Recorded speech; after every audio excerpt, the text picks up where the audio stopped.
Hello everyone, this is Dr. Lennon, and today we're going to go over the final exam review. So it's 40 questions, it's comprehensive, and I have the practice exam available on my math lab, so let's just jump right in. So 2 minus negative 7 times the quantity 4 minus the quantity 7y minus 2. So basically we just want to work ourselves from the furthest nested set of parentheses out using the distributive law. So we're going to start by distributing the negative sign. So we have 2 minus 7, the square brackets remain. Then we have 4 minus 7y plus 2. Then we can add the 4 and the 2.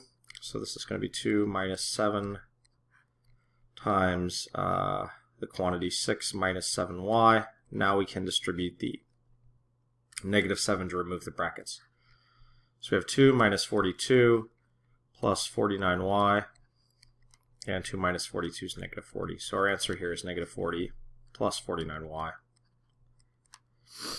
And that's it on this first one.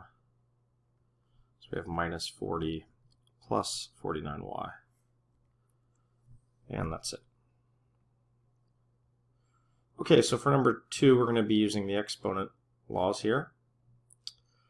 So number 2,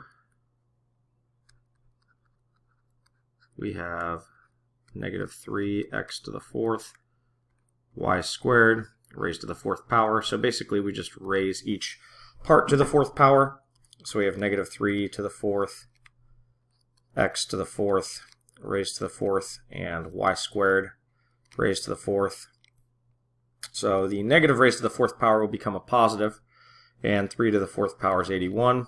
And then when you have an exponent raised to an exponent like this, this is when we multiply. So this will be x to the 16th times y to the 8th. And that is our answer. So 81 x to the 16th, y to the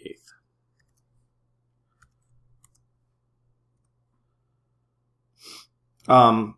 Scientific notation, we're doing this without the use of exponents, which basically just means when you're multiplying by 10 to a positive power, we're just moving the decimal 4 places to the right. So negative 8.46 times 10 to the 4th, we just move that decimal 4 places. So it's going to be negative 846, and then you have to add 2 zeros past there. So this is going to be 84,600. Sorry, that looks kind of a little bit sloppy there. And you would normally put a comma between the 4 and the 6, but I'm not going to do that because that's not how you enter the answer on my math lab. So also don't forget the negative. And there you have it. Number 4 here is a little bit tricky. We have the 4th roots of a couple of numbers. So we want to write those in simplified form, simple radical form to start, to see if anything combines. And remember, 4th powers undo 4th roots. So one thing that's going to be helpful here is you may want to do like a factor tree. 243, for instance, is, let's see, 3, and then that's going to be 81. And then this is 9 and 9, and 3 and 3. So we see that 243 is really 3 to the 5th power. And 48 is 3 and 16. And 16 is 2 to the 4th power. You can see that by splitting it into 4 and 4, and then 2 and 2. So 48, the prime factorization is 3 times 2 to the 4th. So really what we can do here is we can write this as 2 times the 4th root of 3 to the 5th, which I will write as 3 times 3 to the 4th, because the 4th root of 3 to the 4th will just be 3, and then plus the 4th root of 3 times 2 to the 4th. So what we end up here is 2 times 3 times the 4th root of 3 plus 2 times the 4th root of 3. So we end up with 6 4th root of 3 plus 2 4th root of 3. And then those are like terms, so 2 plus 6 is 8, so we end up with 8, 4th root of 3. And that is our answer here for number 4. So the radical button's right here. We get a 4, and then we need a 3 on the inside, and we're all set. Okay, number 5, we're adding some polynomials, and basically what you do is you just add the coefficients if the powers of x match. That's all there is to it on this one.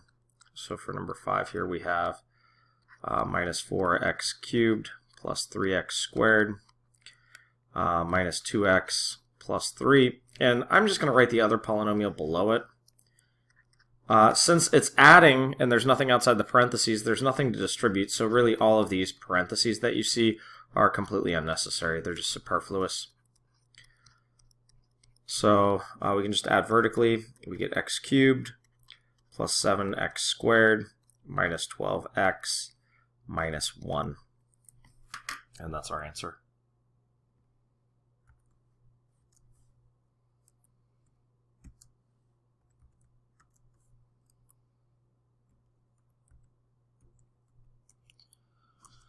Okay, the degree of the polynomial is the highest power of x that you see, which is 3.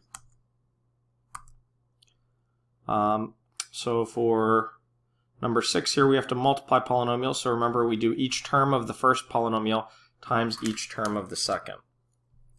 So that's what we have here for number 6. So we have this 7x plus 6 times x squared minus 9x plus 9. So start by multiplying the 7x through. We end up with 7x cubed minus 63x squared plus 63x. And then below, I'm going to multiply the 6 through, just lining up the terms so that the degrees match. So 6 times x squared will give us a plus 6x squared. 6 times the minus 9x will be minus 54x. And then 6 times 9 is going to be plus 54. So now we can add the two polynomials together. So 7x cubed, then we're going to get minus 56x squared. Sorry, that's minus 57x squared. I don't know why I said 56. Minus 57x squared. Then we're going to get plus 9x plus 54. So we have our 7x cubed minus 57x squared plus 9x plus 54. All right. Factoring is, again, just the process of doing multiplication kind of in reverse. We first look for a greatest common factor, and if it doesn't have a greatest common factor, then for a trinomial we will revert to factoring by grouping, but this one does have a greatest common factor. All three are divisible by 4, so we can take out a 4 and write a smaller polynomial on the inside, which is just going to be x squared plus 7x plus 10. And then we just have to ask ourselves to factor the polynomial inside the square brackets. What are two numbers that multiply to 10 but add to 7? Well, that's 5 and 2. 5 times 2 makes 10. 5 plus 2 makes 7. So we get 4 times x plus 5 times x plus 2. And that is our fully factored polynomial.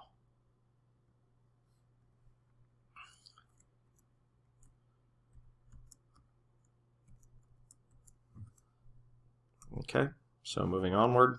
We're adding some rational expressions here.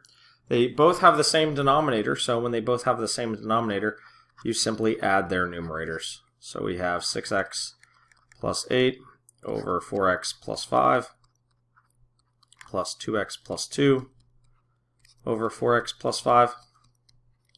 So you add the numerators. 6x plus 2x makes 8x. 8 plus 2 makes 10 over 4x plus 5. Now we want to take out that common greatest common factor on top, which is actually 4. Or, excuse me, it's 2. So if we take out a 2, we get 4x plus 5 over 4x plus 5. So in fact, those cancel, and we end up with an expression that's equal to 2. But notice the original expression still has to be valid, so that means x cannot be negative 5 over 4.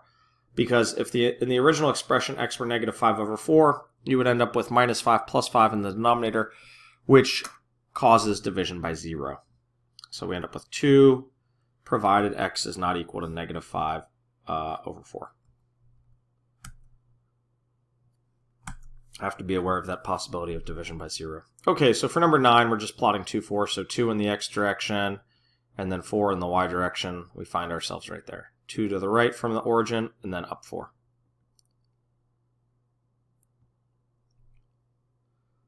Okay. So we're graphing the quadratic x squared minus 2. At this point, we realize that that's just a translation down to of the typical x squared graph, y equals x squared graph, but they want us to plot a bunch of points, so let's go ahead and do that. We've got x, y, and then we've got our expression y equals x squared minus 2. They're going to ask us to do 7 pairs, so let's see, we go negative 3, negative 2, negative 1, 0, 1, 2, and 3. And you'll quickly get the idea. We just square the number and then subtract 2. So we end up with 7. Negative 2 squared minus 2 is 4 minus 2, which is 2. Negative 1 squared minus 2 is 1 minus 2, which is negative 1. 0 squared minus 2 is negative 2. And then we get some symmetry going. 1 squared minus 2 is negative 1. 2 squared minus 2 is 2. And 3 squared minus 2 is 7. So we get all of those values. We see that it's symmetric through the x equals 0 vertical line. So let's get these filled in. Okay, minus 1, minus 2, minus 1, 2, and 7. And then we have to look at the graph. We know it's D. Okay, we're just solving some linear equations now for number 11, so pretty straightforward. I think everyone's comfortable with that. We have 2x minus 8 equals 6. So just add 8 to both sides and then divide by 2. So we have 2x equals 14. And when we divide by 2, we get x equals 7.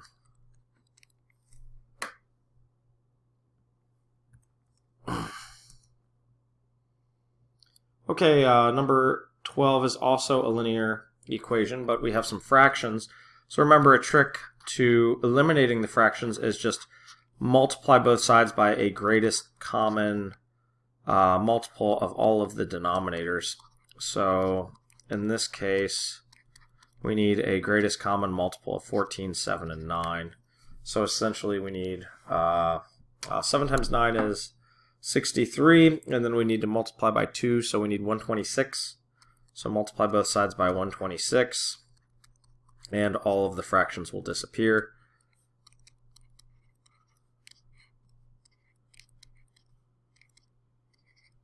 Sorry, x minus 8 on top there. Okay, so let's continue. So let's see, we should just be left with a 9. 9 times x plus 2.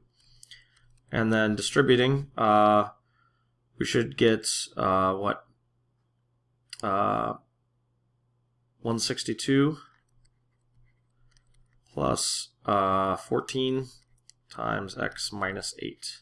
So now we just have a linear equation where we need to distribute. Hopefully I haven't messed up on the mental math, but we'll see when we enter the answer. So we get 9x plus 18 equals 162 plus 14x minus 112. Yes, so 9x plus 18 equals, 50 plus 14x. So we need to pick a side for the x's, so let's subtract 9x, which means we'll want to move the 50 to the other side. So we get negative 32 is equal to 5x, and then we divide by 5. So hopefully our answer is negative 32 over 5. Otherwise, I'm going to have to go back through this with a calculator because I was going a little bit quickly.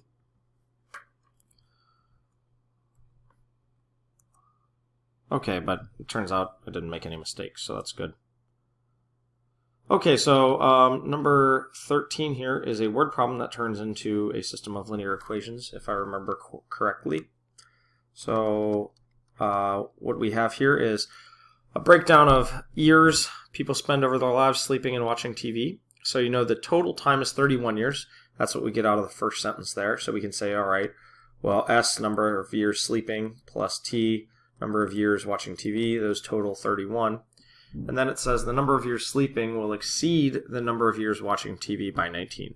So sleeping is the same thing as the TV years plus 19.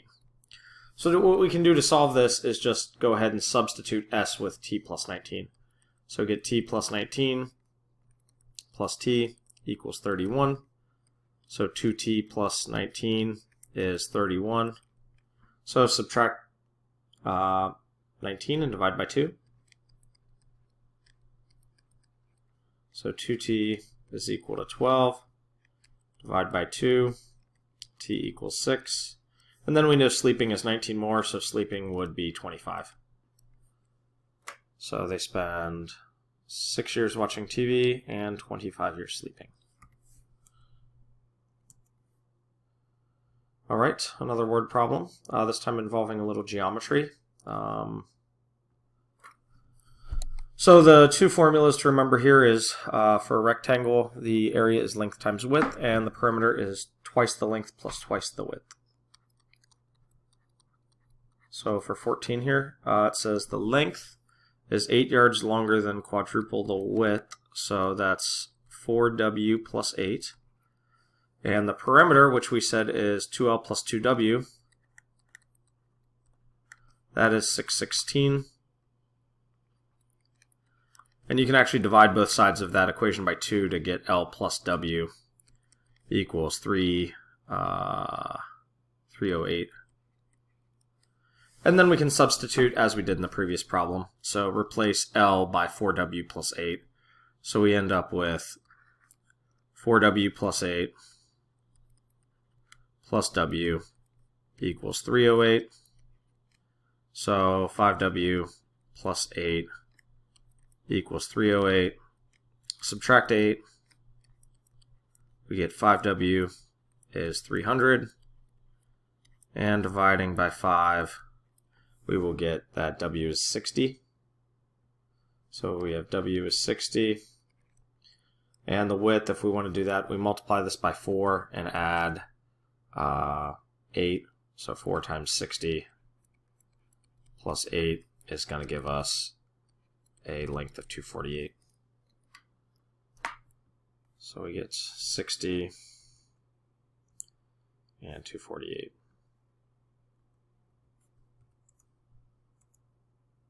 All right, number 15, we've got a quadratic that we want to solve. We can rely on factoring, I think, if it factors. If it doesn't, we're going to have to appeal to maybe the quadratic formula, something like that. X squared minus 3x minus 28. Now it'll factor if we have two numbers that multiply to negative 28, but when you add them you get negative 3. So can you think of those two numbers? Negative 7 times 4 is negative 28.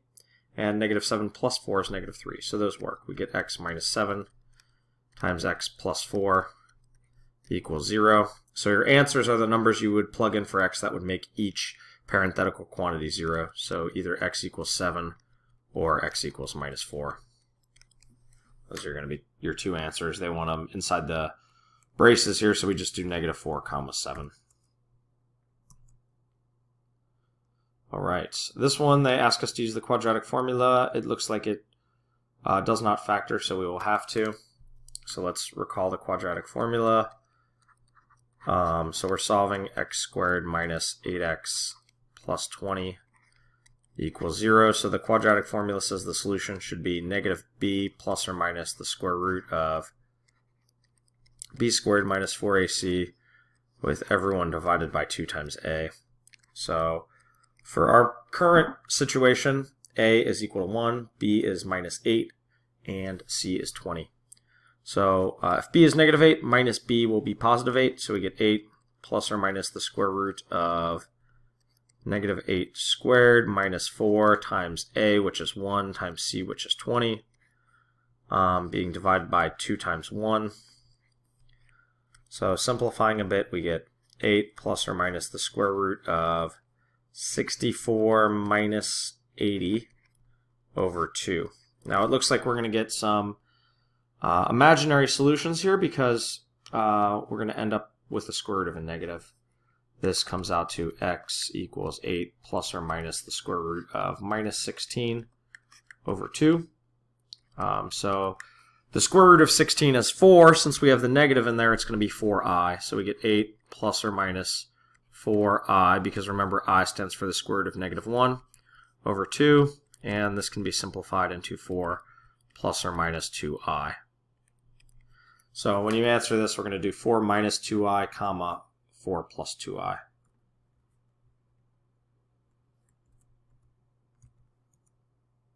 And those are our answers.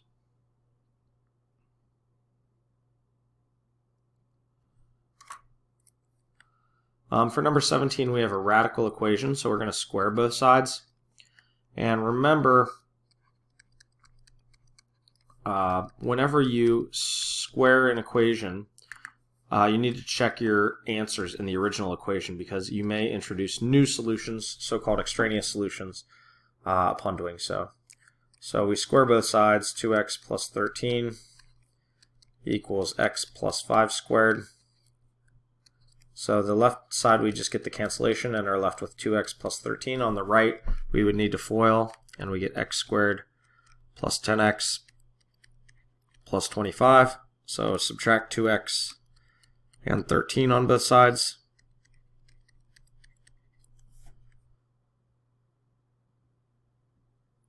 Oops, went down a little bit too far.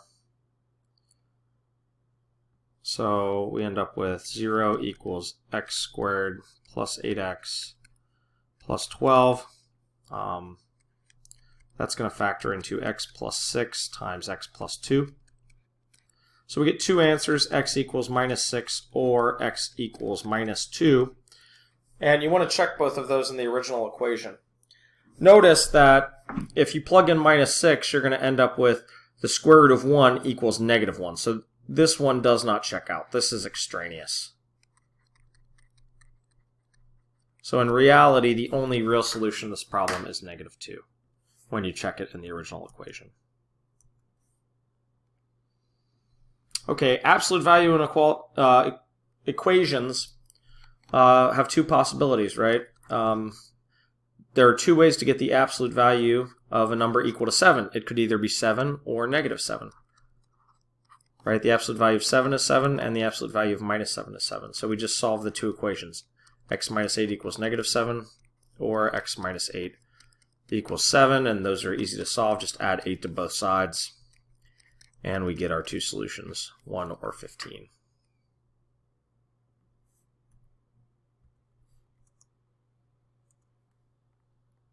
The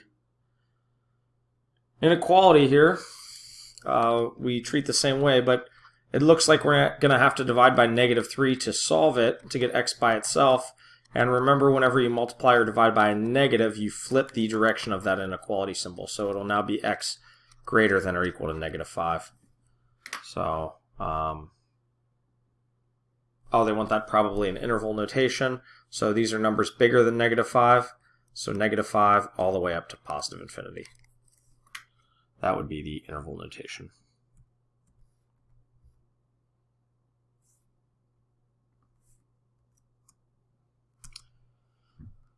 And then the graph, notice this would start at negative 5 and go all the way to the right, so that would be part C. Okay, compound inequality. We just operate on all three sides of the inequality, so whatever you do to one part, you do to all three parts. So for number 20 here, we have negative 9 less than 2x minus 1 less than or equal to 9. So we start by adding 1 to all three sides. So we have negative 8 less than 2x less than or equal to 10, and then divide everyone by 2. And we have negative 4 less than x less than or equal to 5. Did not have to multiply or divide by a negative, so there was no inequality flipping in that one. And this is going to be negative 4 comma 5 in the inequality in the interval notation.